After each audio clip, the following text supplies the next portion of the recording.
থরথর করে কাঁপছে মন। তারই চোখের সামনে নিজের রুমে নোংরা আদিম খেলা মতো আছে নিজের প্রাণপ্রিয় স্বামী হৃদ, তারই বোন প্রিয়ন্তীর সাথে। না না, আপন বোন না, খালাতো বোন। এইসব দেখে মনের যেন সারা শরীর গুলিয়ে এলো। মনে হচ্ছে এক্ষুনি বমি করে দিবে। হৃদ রুমে মনের উপস্থিতি বুঝতে পেরে দরজার দিকে তাকিয়ে দেখে মন দাঁড়িয়ে আছে। হৃদ ডোন্ট কেয়ার ভাব নিয়ে প্রিয়ন্তীকে নিজের বুকের সাথে জড়িয়ে ধরে ধরে আদর করতে লাগলো। মন আর সহ্য করতে না পেরে দৌড়ে রুম থেকে বেরিয়ে যায়। মন বসার ঘরে পৌঁছাতে মনের শাশুড়ি রিয়ানা বেগম মনের চুলের মুঠি ধরে বলতে লাগলো, এই কাজকাম ফেলায় ঘরে যে খুঁটো মারিস? হ্যাঁ, বাকি কাজগুলো কি তোর ওই নষ্টা মাইয়া করে দিব? হ্যাঁ আম্মা, আমি সব কাজ করে দিচ্ছি, তবু আমার আম্মুকে গালাগাল করবেন না দয়া করে। মনের কথা শেষ হওয়ার সাথে সাথে সজোরে মনের গালে এক থাপ্পড় পড়ল। মন থাপ্পড় খেয়ে ছিটকে ফ্লোরে পড়ে যায়। তখনই হৃদ এক হাত দিয়ে মনের চুলের গোছাগুলি হাতের মুঠি নিয়ে অন্য হাত দিয়ে মুখে গাল দুটো শক্ত করে চেপে ধরে বলে, শালি, তো সাহস কী করে হয় আমার অনুমতি ছাড়া আমার রুমে প্রবেশ করার? বল, কে অনুমতি দিয়েছে? চুল টেনে ধরায় মনের মাথা মনে হচ্ছে ব্যথায় ছিঁড়ে যাচ্ছে। অন্যদিকে গাল চেপে ধরে প্রচণ্ড রকমের ব্যথা অনুভব করছে মন। কি হলো বল, কেন গিয়েছিলি রুমে? বল বলছি। হৃদের কথা শুনে রিয়ানা বেগম গদগদ করে বলে, কি করেছে এ নবাবজাদির বেটি বাবু?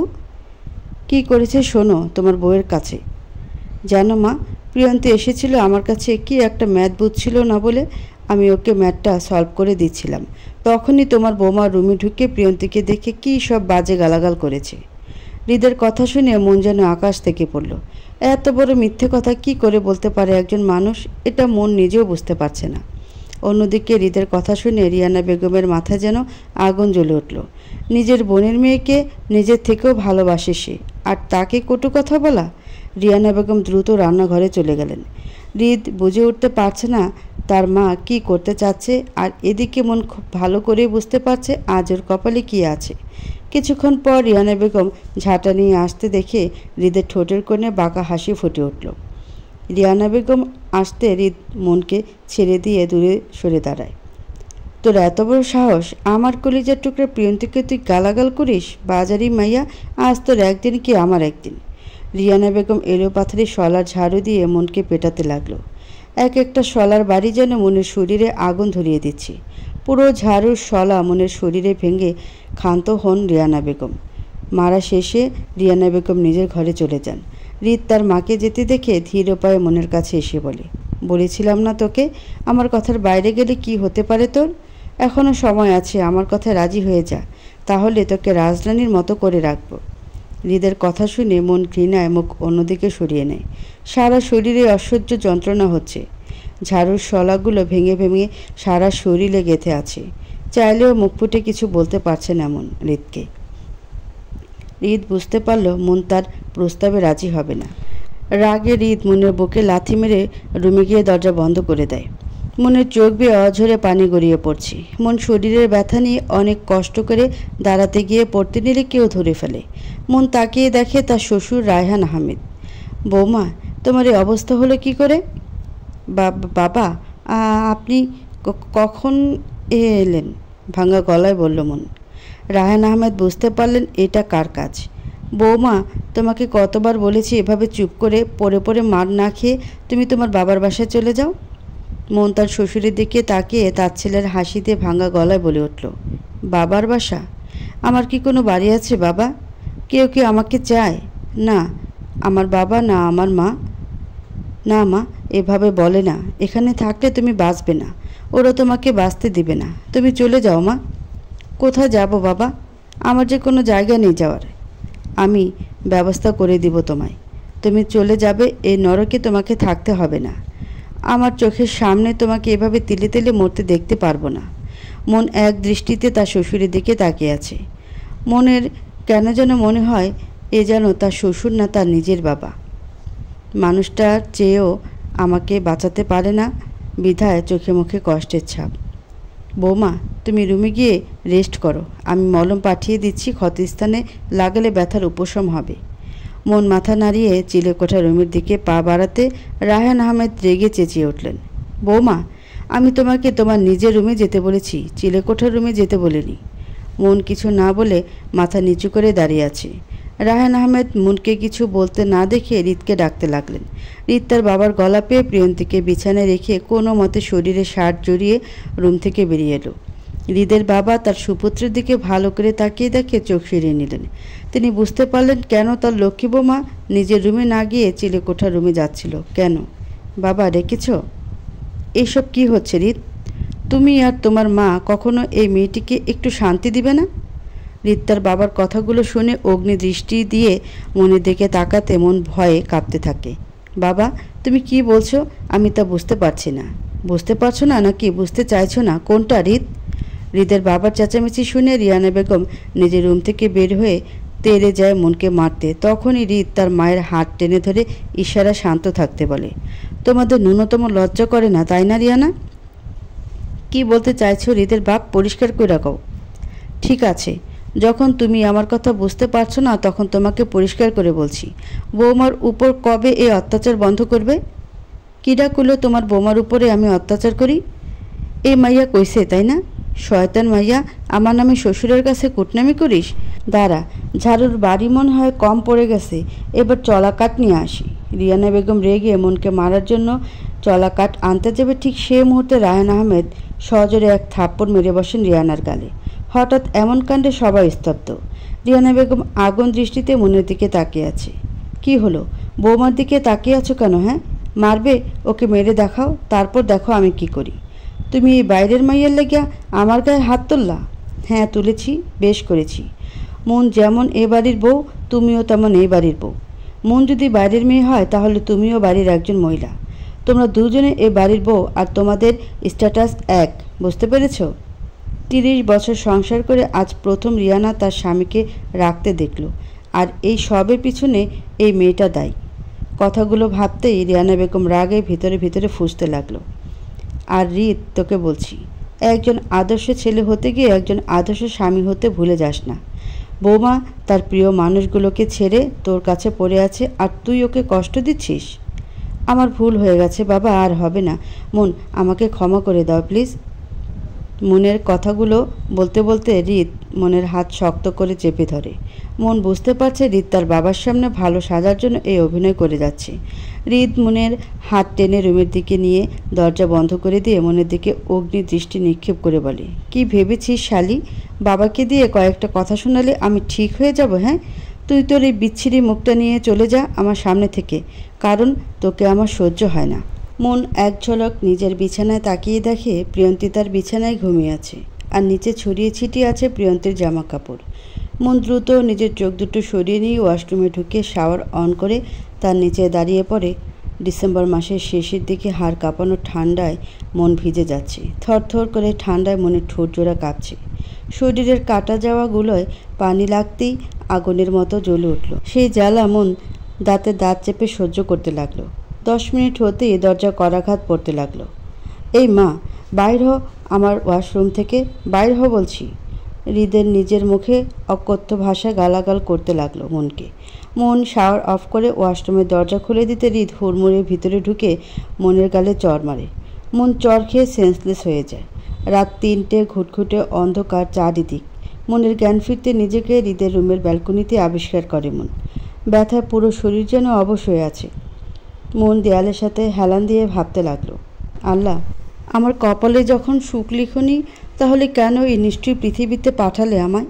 কি অপরাধ করেছিলাম আমি, যার জন্য এমন স্বামীর সংসার করতে হচ্ছে? ছোটবেলা থেকে না পেলাম বাবার আদর আর না পেলাম মায়ের আদর। বাবা মা থেকেও আজ নেই আমার, কেন আল্লাহ, কেন? কথাগুলো ভাবতে ডুকরে কেঁদে ওঠে মন। মন কাঁদতে কাঁদতে জীবনে ফেলে আসা অতীতে ডুব দেয়। মন, বেপি কই তুই? আর কতক্ষণ ধরে অপেক্ষা করব তোর? শোনা, আর একটু, আমি এক্ষুনি আসছি। জাস্ট হেজাবটা পরে বের হব। 1 ঘন্টা ধরে দাঁড়িয়ে আছি আর তোর এ কথা শুনছি? থুর। সাঞ্জু রাগ করে কলটা কেটে দিল। মন দীর্ঘ শ্বাস ফেলে চুলো থেকে তরকারির পাতিল নামিয়ে আদরের ছোট ভাই মৃন্ময়কে বাদ বেড়ে দিয়ে রেডি হয়ে নিল। আপু। হ্যাঁ ভাই, কিছু বলবি? বলছিলাম কি, আমার জুতোটা না ছিঁড়ে গেছে। 10টা টাকা হবে তোর কাছে? জুতোটা সেলাই করে নিতাম। আম্মুকে বলেছিস তোর জুতো ছিঁড়ে গেছে? না মানে আম্মুকে কিছু বলতে আমার ভীষণ ভয় লাগে, যদি আমাকে মারে। শেষের কথাগুলো নিচু গলায় বলে উঠল মৃন্ময়। মন দীর্ঘশ্বাস ফেলে ব্যাগ থেকে 10 টাকা বের করে মৃন্ময়ের হাতে দিয়ে না খেয়ে বেরিয়ে যায় মন। এই যে মহারানীর আসার সময় হলো। মুখ ফুলিয়ে বলল সাঞ্জু। সাঞ্জুর কথা শুনে মন মলিন হাসি দিয়ে বলতে লাগলো, সাঞ্জু তুই তো সবটা জানিস, তারপরও কেন অভিমান করিস বলতো? মন আর কতদিন এভাবে সহ্য করবি? চলে যা না তোর বাবার কাছে। এটা এখন আর সম্ভব নয় সাঞ্জু।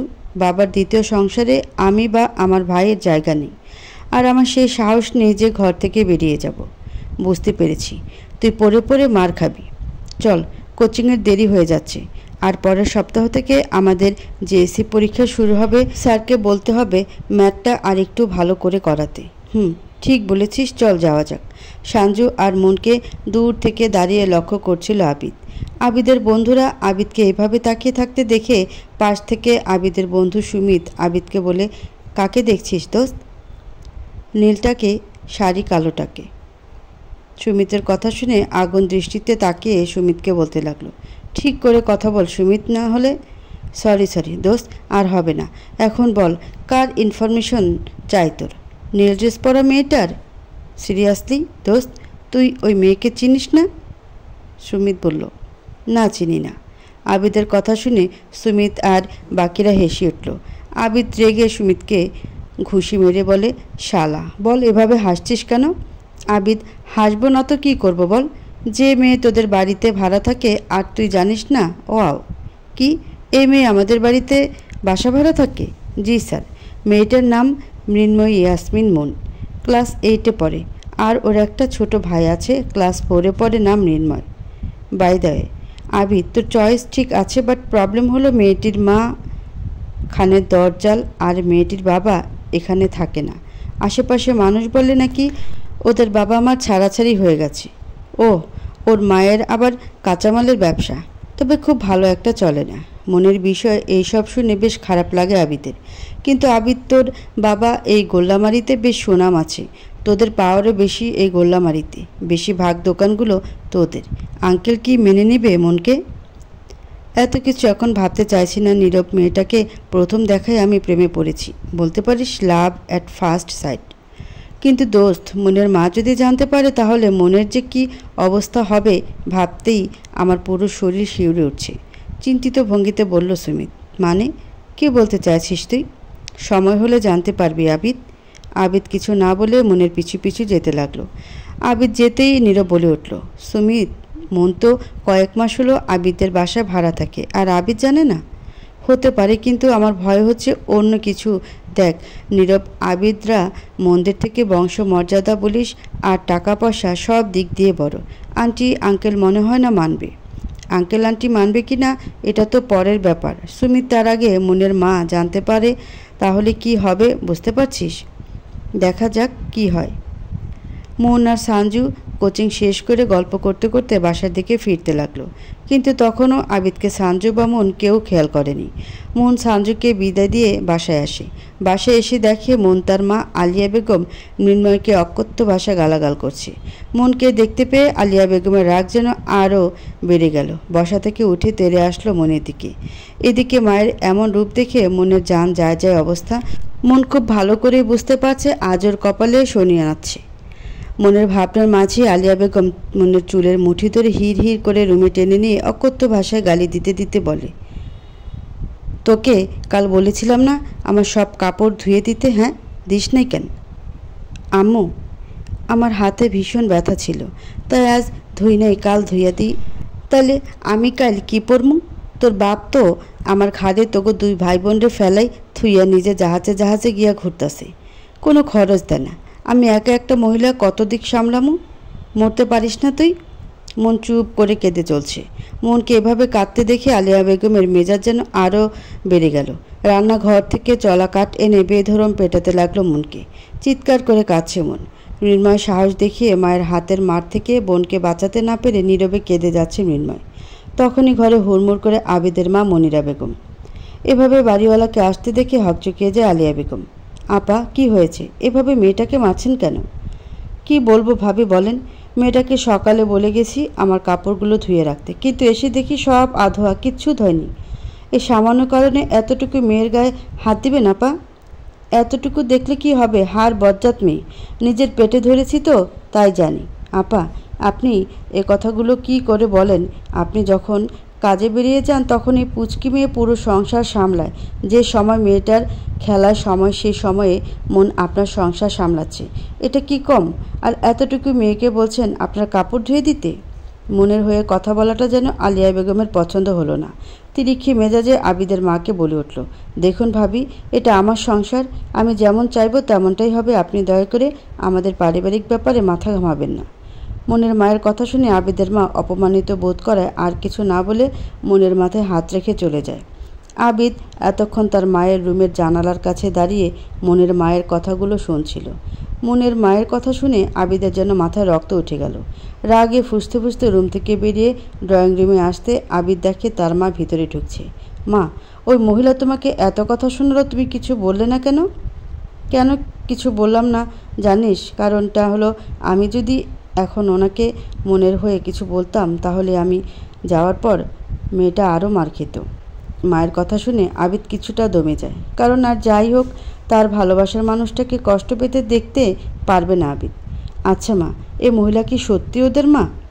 দুর্ভাগ্যবশত হ্যাঁ বাবা, এই কঠিন ধাতুর মহিলা মন আর মৃন্ময়ের জন্মদাত্রী মা। তাহলে ওদের বাবা কোথায় মা? আমি যতটুকু মনের নানির কাছ থেকে জেনেছি, ওনার মেয়ে মানে মনের মা চামার টাইপের। মনের বাবার সাথে বিয়ে হয় গ্রামে। লোকটা ভীষণ শান্তশিষ্ট, শান্তিপ্রিয় লোক, কিন্তু মনের মা নাকি তার উল্টো, পান থেকে চুন খসলে চেঁচামেচি করত।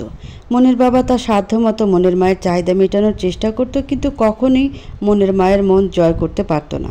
বিয়ের 1.5 বছরের মাথায় মনের জন্ম হয়। তার 6 মাস পর হুট করে একদিন মনের বাবা উধাও হয়ে যায়। পরে অবশ্য জানতে পারে তিনি জাহাজে চলে গেছেন, কবে আসবে কেউ জানে না। মনের মা ছিল শক্ত ধাতুতে গড়া। মনের বয়স তখন 1 বছর। তখন মনকে তার নানির কাছে পাঠিয়ে দেয়। মন তার নানা নানির কাছে বড় হতে থাকে, আর মনের মা আলিয়া মনের নানার কাছ থেকে কিছু টাকা নিয়ে কাঁচামালের ব্যবসা শুরু করে। একা একাই থাকতো, তার প্রত্যেক মাস শেষে মেয়েকে দেখতে আসতো। এভাবে 2 বছর কেটে যায়। মন তখনও তার মাকে চিনত না। কতবারই দেখেছে তার মাকে। মন তার মায়ের কোলে উঠলে কেঁদে দিত। তারপর কি হয়েছিল মা? মনের বাবা কি ফিরে এসেছিল? হ্যাঁ বাবা, এসেছিল। তবে প্রচুর দেনা করে মনের মা সেই সব দেনা মিটিয়ে দিয়ে মনকে নিয়ে আসে। আবার নর্মালি ওদের সংসারটা চলতে লাগলো। তবে সংসারে টানাটানি থেকেই গেছে, আর আলিয়ার বাজে ব্যবহার। মনের মা মনকে কখনো আদর ভালোবাসা দিয়েছে কি না জানি না, তবে শুনেছি মনের বাবা মামুন সাহেব তার মেয়েকে চোখে হারাতেন, কিন্তু মনের মায়ের বাজে ব্যবহারের জন্য তিনি হুটহাট করে চলে যেতেন। মা, আমি শুনেছি মনের বাবা মায়ের নাকি ডিভোর্স হয়ে গেছে। না বাবা, যা শুনেছ ভুল শুনেছ, কারণ ওদের এখনও ডিভোর্স হয়নি। তাহলে তিনি আসেন না কেন তার সন্তানদের কাছে? কেন আসবেন না? কারণটা হলো তিনি এখন তার দ্বিতীয় সংসার নিয়ে ব্যস্ত আছে, তাই। হোয়াট? আচ্ছা, তারপর কি হলো? মন ক্লাস 2তে পড়ে, তখন মৃন্ময়ের জন্ম হয়। মৃন্ময় হবার কয়েক মাস আগে থেকে আলিয়া তার কাঁচামালের ব্যবসা বন্ধ করে দেয়, কারণ ওই অবস্থায় ব্যবসা করা তার পক্ষে সম্ভব ছিল না। মৃন্ময়ের জন্মের 1 মাসের মাথায় আবার মনের বাবা হুট করে কাউকে কিছু না বলে চলে যায়। আর এদিকে 4 মাসের ঘর ভাড়া, বাজারে দোকানের দেনা, সব কিছু মনের মায়ের ঘাড়ে ফেলে চলে যায়। এদিকে অথই সাগরে পড়ে যায় মনের মা দুটো দুধের শিশুকে নিয়ে হিমশিম খাচ্ছে। দিশা না পেয়ে মনের মা ঘরের আসবাবপত্র বিক্রয় করে দিয়ে মন আর 1 মাসের মৃন্ময়কে তার নানা নানির কাছে পাঠিয়ে দেয়। তারপর খুলনা চলে আসে আর অন্য বাসায় ভাড়া নেয়। মৃন্ময়ের যখন 2 বছর বয়স তখন মনের নানা মারা যায়। তখন বাধ্য হয়ে মনের মা ওদের খুলনা নিয়ে আসেন। খুলনা এনে লায়ন স্কুলে 4র্থ শ্রেণীতে ভর্তি করে দেয় মনকে, আর আমাদের বাড়িতে বাসা ভাড়া নেয় কয়েক মাস হলো। আবিদের মায়ের কথা শেষ হতে মনের বিকট কান্নার আওয়াজ পেয়ে চমকে ওঠে তখনই। আবিদ আর মনিরা বেগম ছুটে যায় মনদের ঘরে। মনদের ঘরে এসে আবিদ দেখতে পায় মন ফ্লোরে বসে হাত ধরে বসে আছে। আবিদ মনের বাম হাতের দিকে তাকিয়ে দেখে মনের হাত অনেকটা কেটে গেছে। আবিদ পকেট থেকে রুমাল বের করে মনের কাটা হাতে চেপে ধরে। মনিরা বেগম মনের কাটা রক্তমাখা হাত দেখে আগুন দৃষ্টিতে আলিয়া বেগমের দিকে তাকিয়ে বলতে লাগলো, আপনি কি মানুষ আপা? এভাবে এই ছোট্ট মেয়েটাকে আঘাত কি করে করতে পারলেন আপনি? আলিয়া বেগম আবিদের মায়ের কথা অপেক্ষা করে রাগে ফোঁস করতে করতে রুম থেকে বেরিয়ে যায়। আলিয়ার এমন ব্যবহার দেখে মনে মনে ভীষণ ক্ষুব্ধ হয় মনিরা বেগম। আবিদ, মনের হাতটা ব্যান্ডেজ করে দে। জি আম্মু। মন অবাক হয়ে আবিদের দিকে তাকিয়ে আছে। মন এই বাড়িতে ভাড়া আসার পর অনেকবার দেখেছিল আবিদকে, কিন্তু আবিদ কখনো দেখেনি মনকে। কারণ মন আবিদ বা তাদের ভাইদের দেখলে ঘর থেকে বের হতো না, কারণ কখন আলিয়া বেগম বাইরের মানুষের সামনে অকথ্য ভাষা গালাগাল শুরু করে দিতে পারে। এই ভয়ে সবসময় আড়ালে থাকার চেষ্টা করেছে মন। আবিদের মুখ থমথমে হয়ে আছে। মনের উপর এমন নির্যাতন হতে দেখে আবিদের ভীষণ রাগ, সাথে কষ্ট হচ্ছে। কিন্তু আবিদ নিরুপায়। মনের হয়ে কথা বলার কোনো অধিকার আবিদের নেই।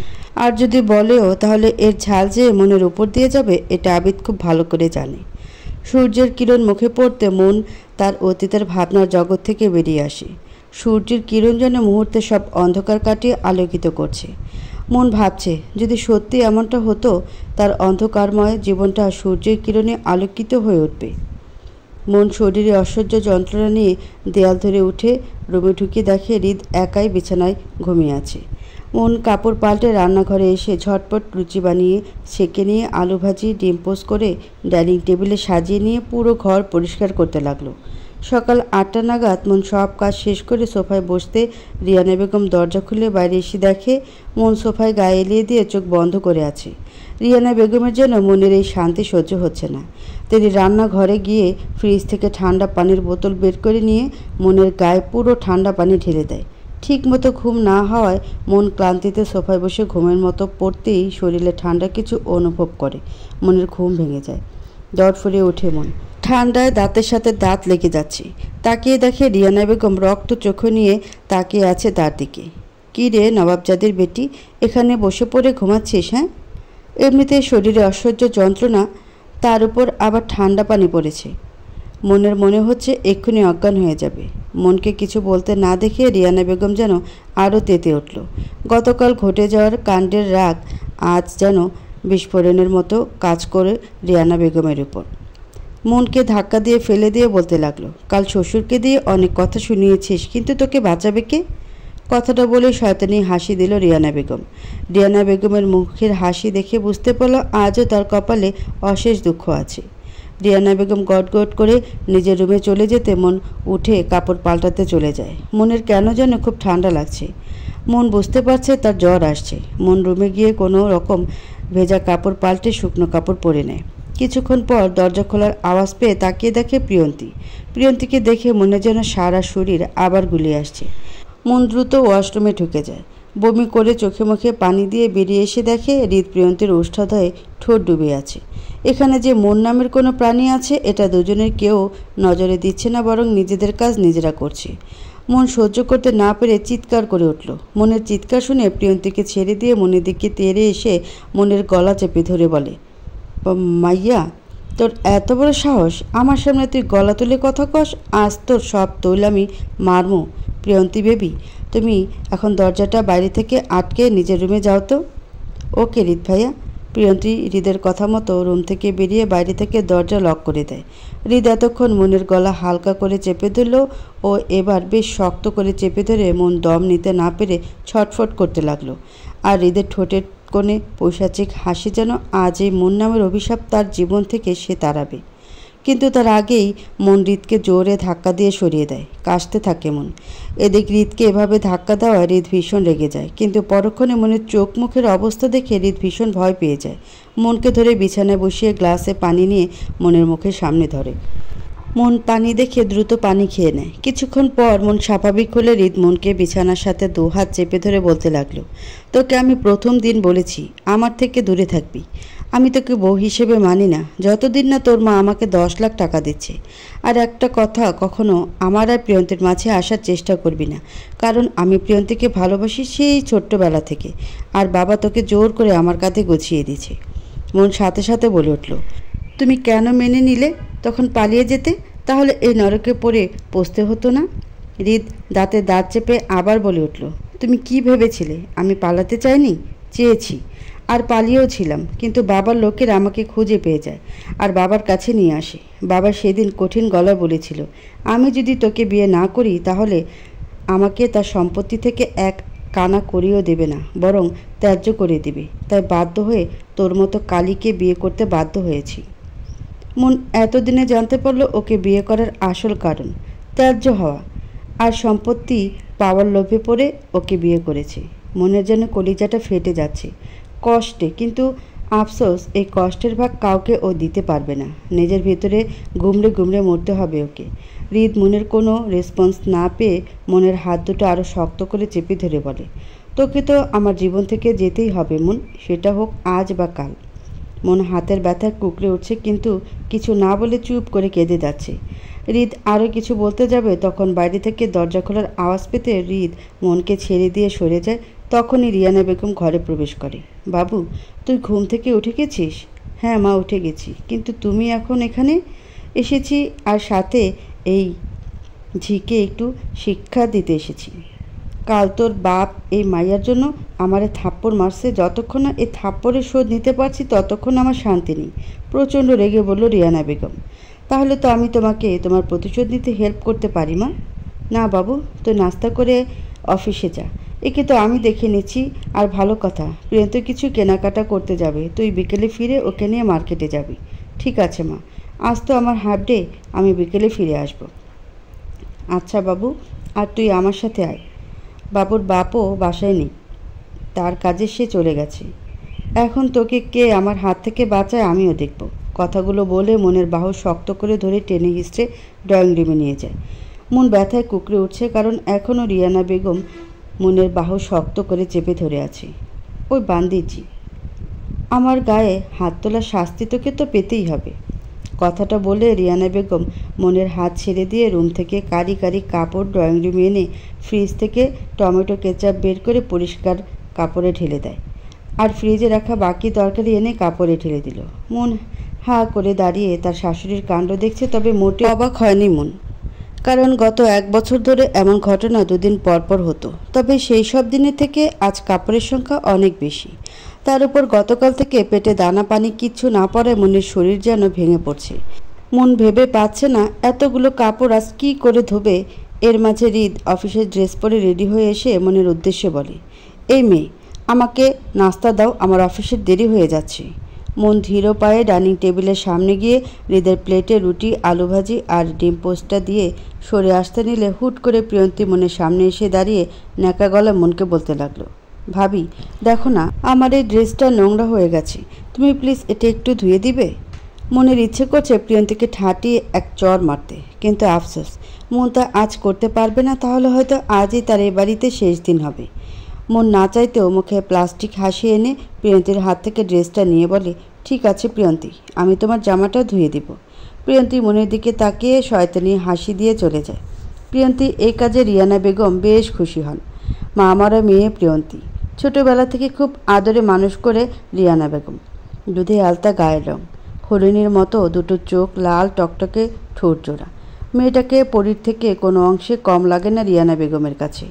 রিয়ানা বেগম অনেক আগে থেকে মনে মনে ঠিক করে রেখেছিলেন প্রিয়ন্তীকে নিজের একমাত্র ছেলের বউ করে নিজের কাছে রেখে দিবে। কিন্তু তার গুণধর স্বামী কোত্থেকে এই চাপা গায়ের মেয়েটাকে আমার বাবু শোনার জন্য ধরে আনে। সেই দিনে রিয়ানা বেগম মনে মনে প্রতিজ্ঞা করে, মনকে যে করেই হোক এ বাড়ি থেকে বিদায় করে প্রিয়ন্তীকে ছেলের বউ করবে। আর তাই তো মনের উপর বিয়ের প্রথম দিন থেকে অত্যাচার করা শুরু করে দেয় রিয়ানা বেগম। 2 ঘন্টার ভিতর মন কাপড় ধুয়ে রান্নাঘরে দৌড়ে আসে, কারণ চুলোয় রান্না চাপিয়ে মন কাপড় ধুতে চলে যায়।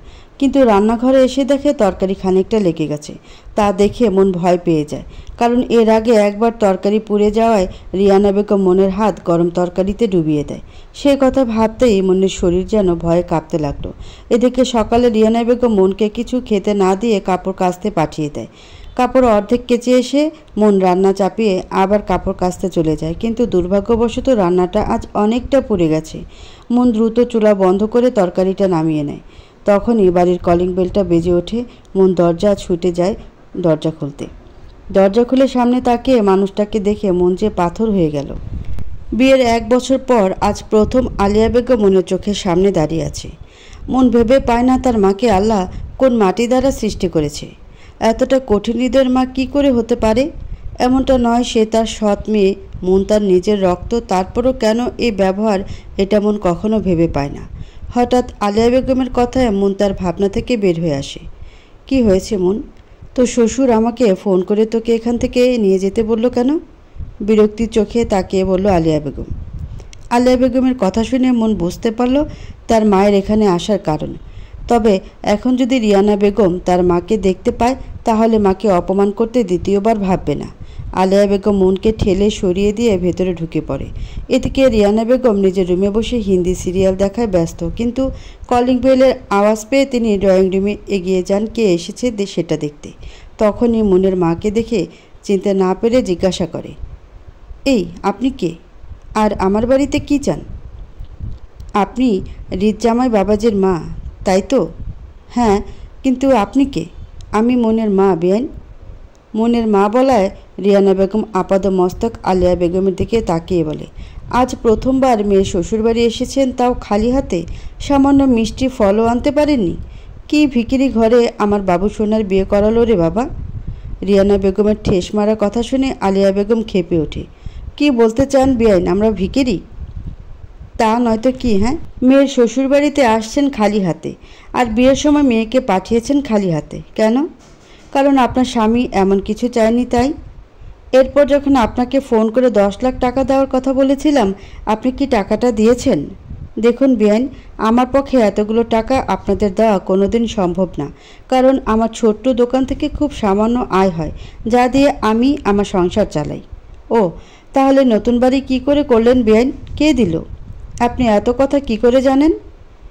আমরা এত কিছু কি করে জানি এটা বড় কথা নয়, বড় কথা হলো আপনি এগুলো কি করে করলেন। আমি আমার সেভিংস থেকে করেছি। বাহ, তাহলে কিছুক্ষণ আগে যে বললেন আপনার পক্ষে টাকাগুলো দেওয়া সম্ভব নয়। দেখুন বেআইন, আমি আপনাকে কৈফিয়ত দিতে চাই না, আপনার স্বামীকে ডাকুন। কেন? তাকে দিয়ে আপনার কি কাজ? তিনি আমাকে ফোন করে আসতে বলেছে, আর বলেছে মনকে নিয়ে যেতে। আলিয়া বেগমের কথা শুনে অগ্নি দৃষ্টি দিয়ে মনের দিকে তাকালো। মন তার শাশুড়ির চোখের চাউনি দেখে চোখ নামিয়ে নিল। রিয়ানা বেগম মনে মনে ভাবতে লাগলো, না, এই মেয়েটাকে এভাবে যেতে দেওয়া যাবে না। ওর জন্য বাবুর বাবা আমার গায়ে হাত তুলেছে, এর প্রতিশোধ না নিয়ে এই মেয়েটাকে আমি ছাড়ছি না। দেখুন বেন, হৃদের বাবা আপনাকে কি বলেছে এটা আমি জানি না, তবে বৌমা কোথাও যাবে না এখন, কারণ বাবু বা বাবুর বাপ কেউ বাড়ি নেই। তার মানে মনকে নিয়ে যেতে হবে না? না। রিয়ানা বেগমের কথা শুনে মনের মায়ের চোখে মুখে খুশির ঝলক ফুটে উঠল। মনকে নিয়ে যেতে হবে না বলে ভীষণ খুশি আলিয়া বেগম। তাহলে এখন আমি আসি বেন? আপনার ইচ্ছা। রিয়ানা বেগম মুখ বাঁকিয়ে কথাগুলো বলে নিজের রুমের দিকে হাঁটা দিল, কারণ তার প্রিয় সিরিয়াল শুরু হবার সময় হয়ে গেছে। মন, তোর শ্বশুর কেন তোকে নিয়ে যেতে বলেছে তা আমি জানি না, তবে এরপর থেকে এ বাড়ি থেকে আমার কাছে যেন কোনো নালিশ বা ফোন না আসে। এ বাড়ি এখন তোমার বাড়ি, মানিয়ে গুছিয়ে নিবে। শ্বশুর শাশুড়ির কথা মেনে চলবে। আর একটা কথা, ছোটোবেলা থেকে অনেক টাকা তোমার পিছনে খরচ করেছি আমি, এবার দয়া করে আমাকে একটু রেহাই দে। আর পারছি না তোদের ভাই বোনকে টানতে। আর 10 লাখ কেন, 10 টাকাও তোর পিছনে খরচ করতে পারবো না। তোর বিয়েতে আমার অনেকগুলো টাকা বেরিয়ে গেছে।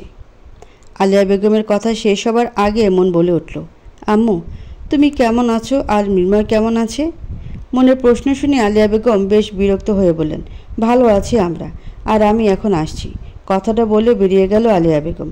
মনের বড্ড মন খারাপ লাগছে এটা ভেবে তার মা একবার জিজ্ঞাসা করলো, না মন তুই কেমন আছিস? মনের 2 চোখ ভরে এলো। নিজের এই কষ্টগুলো না পারে কাউকে বলতে, না পারে সইতে। চোখের পানি মুছে দরজা আটকে রান্নাঘরে গিয়ে বাকি রান্না সেরে কাপড় ধুয়ে গোসল করে নেয়। মাথাটা প্রচণ্ড ব্যথা করছে মনের, হাত পাও ছেড়ে দিয়েছে, উঠে দাঁড়ানোর শক্তি নেই। কিন্তু এটা মানতে নারাজ রিয়ানা বেগম। দুপুরে খাবার দিতে দেরি হওয়ায় রিয়ানা বেগম রেগে মনের চুলের মুঠি ধরে ড্রয়িং রুমে এনে ফেলে। নটিরছি, তোর এত বড় সাহস, আমার কথার অবাধ্য হোস? তোর মা আয়সা তোরে এই সাহস দিছে তাই না? আজ তোর এই সাহস আর আমি কি দেখাই দেখ তুই। রিয়ানা বেগম হাতের কাছে কিছু না পেয়ে রান্নাঘরে গিয়ে খুন্তি আগুনে লাল টকটকে করে পুড়িয়ে নিয়ে আসি। আম্মা, আমি সত্যি অসুস্থ, গায়ে জ্বর আমার। কাজের কথা বললে তোর জ্বর উঠে যায়, এটা আমি বুঝি না ভেবেছিস? কাল তোর জন্য বাবুর বাপ আমারে থাপ্পড় মারছে, তোরে আমি ছেড়ে দেবো ভাবছিস? আম্মা, আমি কী দোষ করেছি? আপনি আমার সাথে এমন করছেন কেন আম্মা? চুপ, একদম চুপ। আমাকে আম্মা ডাকবি না, আমি তোর আম্মা না। তুই আমার সব স্বপ্ন ভেঙে দিছিস। তোর মতো ফকিন্নিকে আমার ঘরের বউ করতে হয়েছে। তোর মা বাবুর বাপকে কি জাদু করেছে আল্লাহ জানে, যে তোর মতো কালীকে আমার রাজপুত্রের মতো বাবুর সোনার বউ করে এনেছে। রিয়ানা বেগমের মুখের এত বাজে কথা শুনে মন যেন কোনো শব্দই খুঁজে পেল না। আচমকা রিয়ানা বেগম গরম খুন্তিটা মনের পিঠে চেপে ধরে। মন সহ্য করতে না পেরে চিৎকার করে কাঁদতে লাগলো। মনের চোখে পানি দেখে রিয়ানা বেগমের ঠোঁটের কোণে তৃপ্তির হাসি ফুটে উঠল। রিয়ানা বেগম গরম খুন্তিটা রান্নাঘরে রেখে ডাইনিং টেবিলে বসে পড়ে খাবার খেতে। প্রিয়ন্তী এতক্ষণ হৃদের সাথে ফোনে কথা বলছিল। হঠাৎ মনের কান্নার আওয়াজ শুনে কেটে দিয়ে বাইরে এসে দেখে মন ফ্লোরে বসে কাঁদছে। পিঠের দিকে খেয়াল পড়তে দেখে খানিকটা পুড়ে গেছে। প্রিয়ন্তীর বুঝতে বাকি নেই এটা কে করেছে। প্রিয়ন্তী আস্তে করে মনের হাত ধরে উঠিয়ে সোফায় বসিয়ে বলে, ভাবি তুমি এখানে বসো, আমি রুম থেকে মলমটা নিয়ে আসি, বেশ খানিকটা পুড়ে গেছে। প্রিয়ন্তীর কথা শুনে মন তাচ্ছিলের হাসি দিয়ে বলে উঠল, যার কপাল জন্ম থেকেই পোড়া তার এতটুকু পিঠ পুড়ে যাওয়াতে কিছু হয় না প্রিয়ন্তী। মনের কথাগুলো শুনে প্রিয়ন্তীর বুকের ভেতর কেমন যেন ছেদ করে উঠল। প্রিয়ন্তীর কেন যেন মনে হচ্ছে এই সব কিছু ওর জন্য হচ্ছে। প্রিয়ন্তী চুপচাপ রুম থেকে মলমটা নিয়ে মনের পিঠে লাগিয়ে দিয়ে রিয়ানা বেগমের উদ্দেশ্যে বলে উঠল, খালামণি, আমি ভাবিকে রুমে নিয়ে যাচ্ছি, ওখানে খাবারটা খেয়ে নেবে। কোনো খাবার হবে না ওর আজ, সারাদিন না খেয়ে থাকবে। ওই মুখ বাঁকিয়ে কথাগুলো বলল রিয়ানা বেগম। প্রিয়ন্তী তার খালামণির কথা গায়ে না লাগিয়ে মনকে ধরে নিজের রুমে নিয়ে যায়। ভাবি তুমি এখানে বসো, আমি তোমার খাবারটা নিয়ে আসি। না প্রিয়ন্তী, আমার জন্য তোমায় খাবার আনতে হবে না, আমার খিদে নেই। ভাবি একটা কথা বলি, তুমি আমাকে ঠিক যতটা খারাপ মনে করো না কেন, আমি অতটাও খারাপ নই। আমিও রক্তে মাংসে গড়া একজন মানুষ। আমিও প্রিয়ন্তী কথাটা বলতে গিয়েও বলল না, বরং দ্রুত রুম থেকে বেরিয়ে গেল, যেন আরেকটু হলে কোনো সত্যি কথা ওর মুখ থেকে বেরিয়ে যেত। মনের কেন যেন প্রিয়ন্তীকে সন্দেহ হলো ওর কথার ধারা, কিন্তু সন্দেহ নিয়ে ভাবার কোনো শক্তি বিন্দুমাত্র শরীরে অবশিষ্ট নেই মনের। মনের দু চোখ জোড়া যেন বুঝে আসছে। তখনই প্রিয়ন্তী খাবার নিয়ে রুমে প্রবেশ করে। ভাবি খাবারটা খেয়ে নাও, তারপর একটা প্যারাসিটামল খেয়ে নেবে। এগুলো নিয়ে যাও প্রিয়ন্তী, মার খাবার বা ওষুধের কোনো প্রয়োজন নেই। ভাবি এটা তোমার রাগের কথা, কিন্তু প্র্যাকটিক্যালি ভেবে দেখো, খাবার না খেলে তুমি আরও অসুস্থ দুর্বল হয়ে পড়বে। তাহলে তো তুমি আর এই অন্যায়ের বিরুদ্ধে আওয়াজ তুলতে পারবে না, আর না পারবে মাথা তুলে দাঁড়াতে। মন প্রিয়ন্তীর কথা শুনে হতবাক, কারণ এমন কথা যেগুলো তারই আপনজনদের বিরুদ্ধে বলছে। কিন্তু কেন? প্রিয়ন্তী মনকে এভাবে তাকাতে দেখে মুচকি এসে বলে, আমি জানি ভাবি, আমার হাত আর স্পর্শে তোমার সারা শরীর গুলিয়ে আসে, কিন্তু বিশ্বাস করো এগুলো করতে আমি বাধ্য। এইটুকু বলে থেমে যায় প্রিয়ন্তী। বাধ্য মানে? কিসের বাধ্যবাধকতা তোমার যে অন্য একজনের স্বামীর সাথে বিছানায় যেতেও তোমার বাধে না, আর সে যদি হয় তোমার ভাই, খালাতো ভাই? ভাবি মন আর কিছু বলল না, ভাতের প্লেট নিয়ে নিজে খেতে লাগলো। গতকাল থেকে না খেয়ে থাকায় মন পুরো খাবারটা খুব দ্রুত খেয়ে ফেলে। প্রিয়ন্তী তা দেখে মনের উপর ভীষণ মায়া হয়। দৌড়ে গিয়ে আরেক প্লেট ভাত তরকারি নিয়ে এসে মনকে দেয়। মন চেটেপুটে পুরো খাবারটা খেয়ে নেয়। ভাবি ওষুধটা খেয়ে আমার রুমে ঘুমিয়ে পড়ো। মন চুপচাপ ওষুধটা খেয়ে বিছানা গায়ে এলিয়ে দিতে গভীর ঘুমে তলিয়ে যায় মন। হঠাৎ করে মন শরীরে ভারী কিছু অনুভব করে। ঘুম ছুটে যায় মনের। চোখ মেলে তাকিয়ে দেখে পুরো রুম ঘুটঘুটে অন্ধকার, আর কেউ ওকে আষ্টে পৃষ্ঠে জড়িয়ে আছে। মনের ভীষণ অস্বস্তি হতে লাগলো। মন ওই মানুষটার শক্ত হাত থেকে নিজেকে ছাড়িয়ে বিছানা থেকে নেমে লাইট জ্বালাতে দেখে হৃদ ঘুমিয়ে আছে। মন ভেবে পাচ্ছে না হৃদ এখানে কি করছে। পরক্ষণে মনে পড়ল এটা প্রিয়ন্তীর রুম, তার মানে হৃদ ওর কাছে নয় প্রিয়ন্তীর কাছে এসেছে। মন ঘড়ির দিকে তাকিয়ে দেখে সন্ধ্যা 7টা বাজে। আল্লাহ, সন্ধ্যা হয়ে গেছে, রাতের রান্নাটা তো এখনও করিনি। মন দ্রুত রুম থেকে বের হতে নিলে প্রিয়ন্তীর সাথে ধাক্কা খেয়ে মন পড়ে যেতে নিলে প্রিয়ন্তী মনকে ধরে ফেলে। ভাবি তোমার লাগেনি তো? আর এভাবে ছুটে যাচ্ছ কোথায়? তোমার না শরীর খারাপ? প্রিয়ন্তী 7টা বেজে গেছে, আমাকে রাতের খাবার তৈরি করতে হবে। আর দেখো আমি এখন সম্পূর্ণ সুস্থ।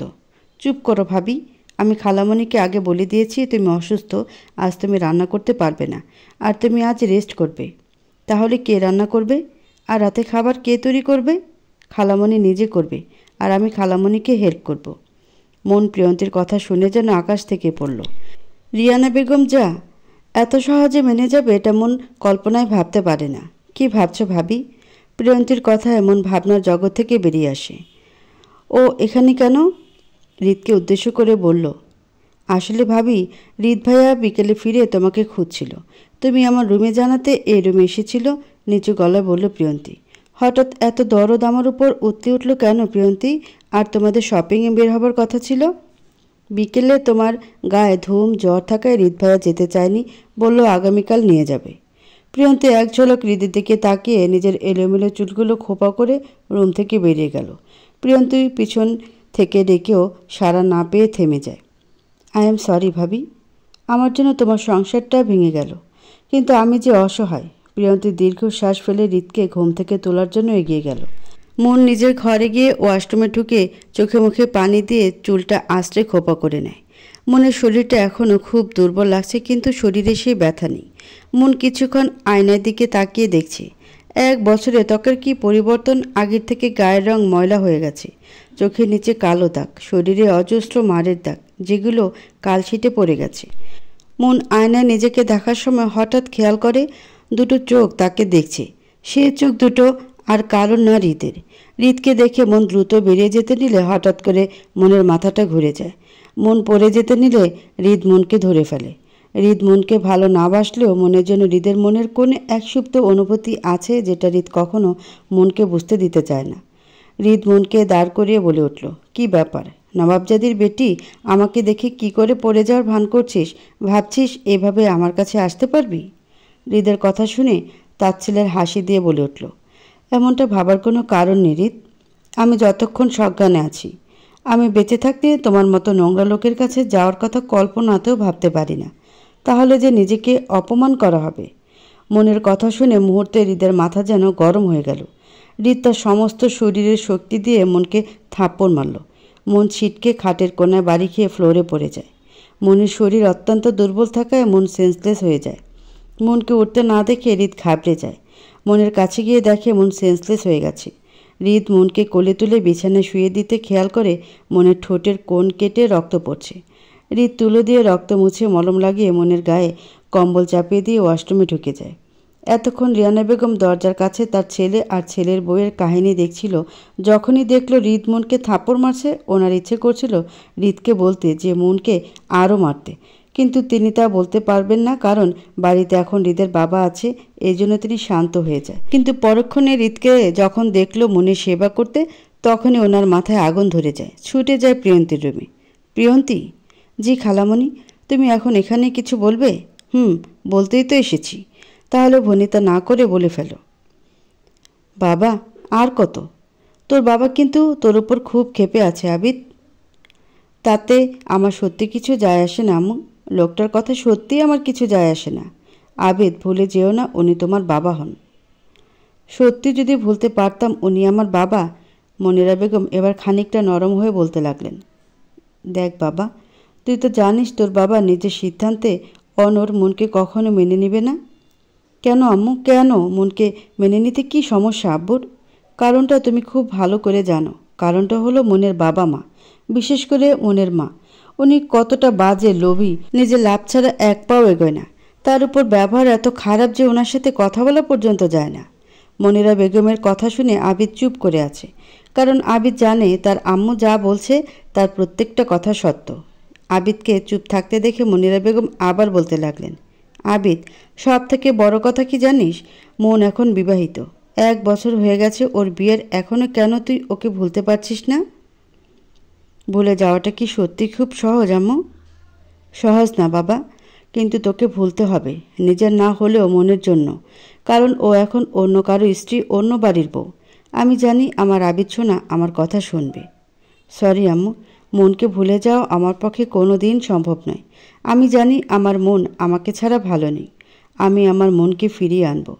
তুমি জানো না আম্মু, কার সাথে বিয়ে হয়েছে আমার মন পাখির? একটা অমানুষের সাথে, যে কিনা বিয়ের আগে থেকে নিজের কাজিনের সাথে রিলেশনশিপে আছে। মনে মনে বলল, আবিদ, তোকে তোর আব্বু ডাকছে। মেজু ভাইয়া, তুমি যাও, আমি আসছি। আচ্ছা, তাড়াতাড়ি আয়, আব্বু খুব রেগে আছে দেখলাম। আবিদ তার ছেলের হাসি মনে মনে বলতে লাগলো, মা বাবা তোমরা যত যাই করো না কেন, মনকে আমি ওই নরক থেকে বের করে আনবই, আর এবারই ছোট বউ আমার মন পাখি হবে।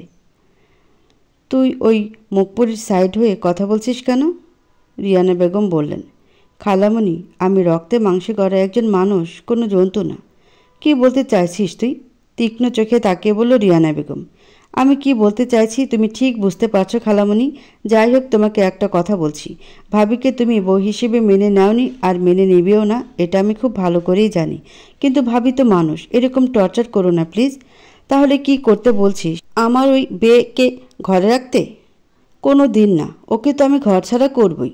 প্রিয়ন্তী বুঝতে পারলো তার খালামণি তার কথা অনড়, মনকে এত তাড়াতাড়ি ছাড়বে না। হৃদ মনের কপালে হাত দিয়ে বারবার চেক করছে জ্বর এসেছে কিনা। রাতে রায়হান আহমেদ, হৃদের বাবা, খাবার খাওয়ার সময় মনকে না দেখতে পেয়ে রিয়ানা বেগমকে মনের কথা জিজ্ঞাসা করতে রিয়ানা বেগম মুখ বাঁকিয়ে বলতে লাগলো, তোমার বৌমা হলো ননির পুতুল, টোকা লাগতে মুচড়ে যায়। হৃদের মা ঘুরিয়ে ফিরিয়ে কথা না বলে সোজাসুজি বলো, কি হয়েছে বৌমার? মাথা ঘুরে পড়ে গেছে, তাই তিনি তার রুমে বিশ্রাম নিচ্ছেন। খুন্তি ছাগা দেওয়ার কথা লুকিয়ে গেল রিয়ানা বেগম। কি, বৌমা অসুস্থ আর তুমি এখন আমাকে বলছো? হৃদের মা, বৌমাকে ডাক্তার দেখিয়েছ? একটু মাথা ঘুরে গেছে, তার জন্য কি না ডাক্তার দেখাতে হবে? ঠং দেখে আর বাঁচি না, ফোড়ন কেটে বলল রিয়ানা বেগম। রিয়ানা বেগমের কথা শুনে রায়হান আহমেদ চুপ হয়ে গেলেন। তিনি জানেন এখন তিনি যাই বলুক না কেন রিয়ানা তা শুনবে না, তাই চুপ করে রইল। তোমাকে কখন রেখেছিলাম আবিদ? আফজাল হোসেন বললেন। আবিদ কিছু বলল না, মাথা নিচু করে দাঁড়িয়ে দিল। আবিদ, শুনলাম তুমি নাকি আমাদের পারিবারিক ব্যবসায় হাত লাগাবে না? জি আব্বু। কারণটা কি আমি জানতে পারি? কারণটা হলো আমি নিজের ব্যবসা দাঁড় করাবো। এর আগে 10 লাখ টাকা তুমি নষ্ট করেছিলে, মনে আছে আবিদ? গম্ভীর গলায় বলল আফজাল হোসেন। সময় হলে 10 লাখ টাকা তোমাকে ফেরত দিয়ে দিব। আবিদ, আমি তোমাকে 3 মাস সময় দিলাম। তুমি যদি এর ভেতর কিছু করে দেখাতে না পারো তাহলে তুমি আমাদের বিজনেসে জয়েন করবে। আবিদের বাবার কথা শেষ হতেই আবিদের ফোনটা বেজে ওঠে। আবিদ ফোন বের করে দেখে সুমিতের নাম। আবিদ তার বাবার কথা উপেক্ষা করে ফোন নিয়ে রুম থেকে বেরিয়ে যায়। এদিকে আফজাল হোসেন তার ছেলের এত অধপতন দেখে রাগে যেন ফেটে পড়ল। হ্যালো সুমিত, মনের কোনো খবর পেয়েছিস? হ্যাঁ দোস্ত, পেয়েছি। তবে বলতে বলতে থেমে যায় সুমিত। সুমিতকে চুপ করে যেতে দেখে আবিদের মনে যেন মনকে নিয়ে ভয়ের বাসা বাঁধতে লাগলো। সুমিতের এই নীরবতা আবিদের যেন সহ্য হচ্ছে না। সুমিত, তুই সবটা বলবি নাকি আমি আসব? রেগে বলল আবিদ। না না আবিদ, তুই প্লিজ আসিস না, তাহলে মনের জীবনটা আরও নরকে পরিণত হবে। তুই জানিস না মনের শাশুড়ি আর স্বামী কতটা জঘন্য। আমি ওদের বাড়ির প্রতিবেশীদের সাথে কথা বলে জানতে পেরেছি ওরা দিন রাত কতটা টর্চার করে মনের উপর। আর তার চেয়ে বড় কথা, তোর কথাই ঠিক, ওই হৃদ হলো একটা জানোয়ার। শালা নিজের কাজিনের সাথে অবৈধ সম্পর্ক রেখে যাচ্ছে মনের সামনে, কিন্তু মন কোনোভাবে প্রতিবাদ করতে পারছে না। তাহলে অকথ্য অত্যাচার নেমে আসছে ওর ওপর। সুমিতের কথা শুনে আবিদের শরীরের রক্ত যেন রাগে টকবগিয়ে ফুটতে লাগলো। আবিদের ইচ্ছে করছে এক্ষুনি ওদের খুন করে মনকে নিজের কাছে নিয়ে আসতে। আবিদ কয়েকবার জোরে জোরে শ্বাস নিয়ে রাগটা দমানোর চেষ্টা করতে লাগলো। সুমিত কলের ওপাশে থেকে এপাশে আবিদের অবস্থা বুঝতে পারছে। আবিদ, শান্ত হো, আমাদের মাথা গরম করে কাজ করলে চলবে না। আমরা এমন কিছু করব যাতে মন খুব সহজে ওই নরক থেকে বের হতে পারে, কিন্তু তার জন্য তোকে কিছু করতে হবে। আবিদ বুঝতে পারল সুমিতের কথার মানে। তুই ফিরে আয় সুমিত, আর আসার সময় ওই পরিবারের প্রত্যেকটা ব্যক্তির ফোন নাম্বার নিয়ে আসবি। ওকে দোস্ত। আবিদ কল ডিসকানেক্ট করে আবারও জোরে জোরে কয়েকবার নিঃশ্বাস নিয়ে নিজের রুমের দিকে পা বাড়াতে দেখে মনিরা বেগম দাঁড়িয়ে। মনিরা বেগমকে দেখে আবিদ নড়ে চড়ে যেতে নিলে পিছু ডাকে আবিদকে। মনিরা বেগম, কিছু বলবে আম্মু? আবিদ, তোমাকে আমি একটা কথাই বলবো। তুমি যা করছো বা করতে চাইছো তোমার আব্বু কখনো তা মেনে নেবে না। তাই একটাই কথা বলবো, যা করবে ভেবেচিন্তে করবে, তবে নিজের পায়ে দাঁড়িয়ে করবে, যাতে তোমার আব্বুর থেকে কোনো প্রকার সাহায্য তোমাকে না নিতে হয়। কথাটা বলে মনিরা বেগম চলে গেলেন। তবে আবিদ ঠায় দাঁড়িয়ে দিল। আবিদ বুঝতে পারছে তার মা তাকে কি বলতে চেয়েছে। আবিদ তার মায়ের এতটুকু কথায় ভেতর থেকে আরও উৎসাহ পেল। আবিদ রুমে গিয়ে নিজের সার্টিফিকেট, জরুরি কাজপত্র, নিজের জামা কাপড় প্যাক করে নিয়ে বেরিয়ে যায়। ভোরবেলায় ঘুম ভেঙে যায় মনের। ডিসেম্বরের শীতের আবহাওয়া বিছানা থেকে উঠতে ইচ্ছে করছে না মনের। ইচ্ছে করছে আরও কিছুক্ষণ গরম কম্বলটা গায়ে জড়িয়ে শুয়ে থাকতে। মনের হঠাৎ করে পুরনো দিনের কথা মনে পড়ে যায়। ক্লাস 8-এ টেনে টুনে পাশ করে 9-এ ভর্তি হয়ে যায় মন।